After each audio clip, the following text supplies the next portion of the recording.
चित्रकूटालयं रामम् इंदिरानंदमंदिरं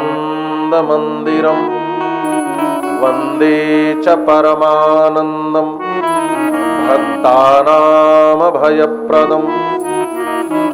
चित्रकूटालयम रामम, किस राम जी को प्रणाम करें जो चित्रकूटाद्रि बिहारी हैं। एक बात और है, हमारे राम जी चित्रकूट में रहे तो बहुत आनंदित रहे। चित्रकूट में आकर के राम जी बड़े आनंदित रहे।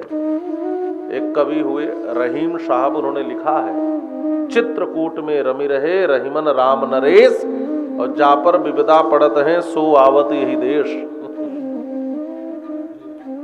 चित्रकूट में जाकर के हम सारे दुख को भूल जाते हैं। हमारे राम जी चित्रकूटाद्रि बिहारी बने।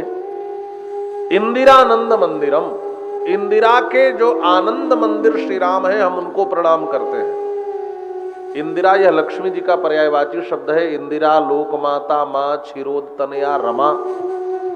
इंदिरा माने सीता जी, लक्ष्मी जी। सीता जी को सबसे अधिक कहीं आनंद आया है तो चित्रकूट में आया।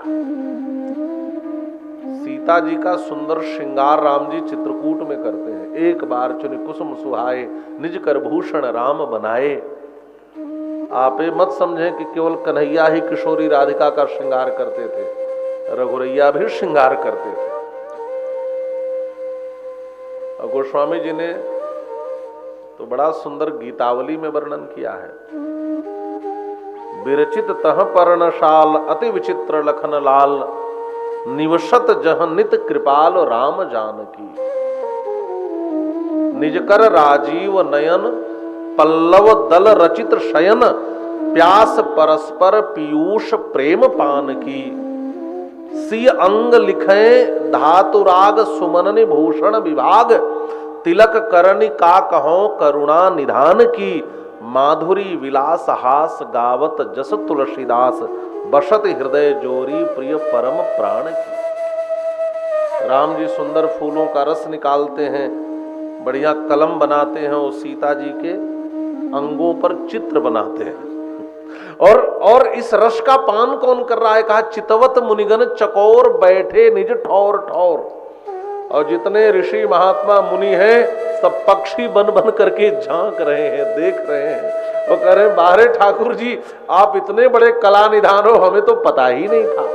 और एक भुषुंडी रामायण है, उसमें लिखा है कि राम जी ने श्री सीता जी के साथ 99 रास का आयोजन किया है। एक जो अंतिम रास का आयोजन था उसी में जयंत कौआ बनकर आकर के भंग कर दिया, तो एक रास अधूरा रह गया। तो राम जी कृष्णावतार लेकर के आए और फिर उस 100वें रास को कृष्णावतार में पूरा किया है। तो सबसे अधिक आनंद श्री राज किशोरी सियाजू को, जनक नंदिनी जानकी को कहीं मिला तो चित्रकूट में मिला। इंदिरानंद मंदिरम, हम उस राम जी को प्रणाम कर रहे हैं जो इंदिरा के आनंद मंदिर हैं, जो सीता जी को आनंद देने वाले हैं। एक बात और है,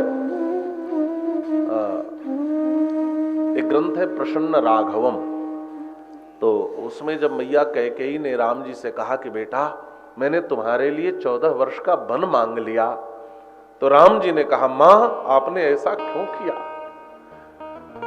अम्ब ते पक्षपातः, मैया तुमने पक्षपात कर दिया। अयोध्या का इतना बड़ा राज्य भार मेरे छोटे भैया भरत के सिर पे लाद दिया, और मुझे बिहार और आनंद करने के लिए वन में भेज रही हो। मां आखिर तुमने मेरे प्रेम को प्रकट ही कर दिया। तो राम जी का तात्पर्य यह था कि मां कैकेयी ने वन क्यों भेजा? का अभी अभी तो विवाह हुआ है, अभी तो 12 वर्ष ही बीते हैं, अभी मेरे बेटे के ऊपर राज्य का ऐसा भार मत ला दो। अभी तो मैं अपने राघव को वन में विहार करने भेज दूंगी और राज्य का सारा भार अपने बेटे भरत के ऊपर लाद दूंगी। ये राम जी का दृष्टिकोण है। और अम्बते पक्षपातः, भैया तुमने तो पक्षपात कर दिया। तो राम जी को सबसे अधिक आनंद कहीं आया तो चित्रकूट में, और राम जी ने सबसे अधिक आनंद सीता जी को कहीं दिया तो चित्रकूट में। आज प्रणाम करते हैं चित्रकूटालयम रामम इंदिरानंद मंदिरम वंदे च परमानंदम भक्ता नाम भयप्रदम। जो भक्तों को अभयता प्रदान करने वाले हैं, ऐसे परमानंद स्वरूप हम भगवान श्री राम को प्रणाम करते हैं।